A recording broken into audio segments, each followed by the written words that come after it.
Hanya berinvestasi di apa yang lu ngerti. Mental modal paling sederhana dalam investasi itu kita sebutnya circle of competence kalau anak-anak investor. Ketika lu main baseball, itu lu nggak harus selalu nge-swing gitu di semua pukulan yang dilempar, ke every pitch yang dilempar ke lu. Tapi jawabannya, ini ada zona nyaman lu nih. Zona nyaman lu ketika lu dapet di dari sini lu tembak.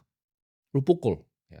Jangan bohongin diri sendiri, lu ngerti apa yang lu nggak ngerti. Contohnya seperti gua minggu lalu ditawarin, "Oke, ini ada startup AI begini begini begini, series B lu mau masuk nggak? Bareng ini, venture capital ada A, ada Andreessen Horowitz segala macam." Jawabannya gue jujur gue nggak mengerti, ya. Gue pengguna AI, tapi kalau gua disuruh bikin language model, gue nggak ngerti. Mulainya dari mana pun gue nggak tahu.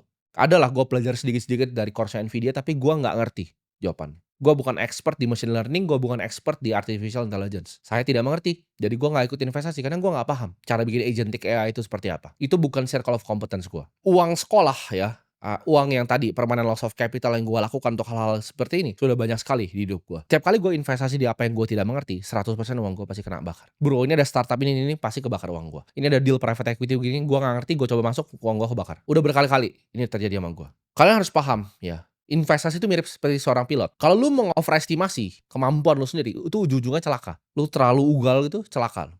Perlu yang namanya kebijaksanaan untuk tahu apa yang kita bisa mengerti dan apa yang kita tidak bisa mengerti. Gue tuh lebih banyak bilang, "Oke, gue nggak mengerti." Karena itu adalah format dari humility manusia. Ketika lu bilang, "Oke, saya nggak mengerti," gitu. Nggak ada yang salah gitu dengan ditawarin AI terus saya nggak mengerti. Entar mungkin ditawarin quantum computing, mungkin gue jawab, "Gue nggak mengerti, itu bukan industri yang gue ngerti." Tapi lu kalau tanya gue investasi di energi terbarukan, di solar, gue mungkin mengerti. Lu tawarin gue berinvestasi di bank, gue mungkin mengerti cara kerjanya bagaimana. Tier 1 capital, Tier 2 capital tuh apa, gue paham banget gitu. Cara ngitung cepat net interest margin dari bank, gue bisa analisa dari A sampai Z karena gue cover bank udah lama. Balik lagi, kalau kalian pernah kerja mungkin di fund ya, buy side atau di sell side di sekuritas, itu analisnya tuh dibagi coverage-nya. Mereka punya universe-nya sendiri. Contoh, ada yang spesialisasi di bank, ada yang spesialisasi di pertambangan, di mining, ada yang spesialisasi di consumer goods. Ini mereka pun dipisah-pisah. Jadi orang tuh harus punya yang namanya circle of competence mereka sendiri. Suatu bidang area investasi yang lu paham betul. Jadi investasi itu nggak harus di aset A, B, atau C. Nggak harus di saham perusahaan, nggak harus di B, di kripto, nggak harus C, di real estate. Tapi di apa yang lu paling mengerti sebenarnya. Lu paling mengerti nih,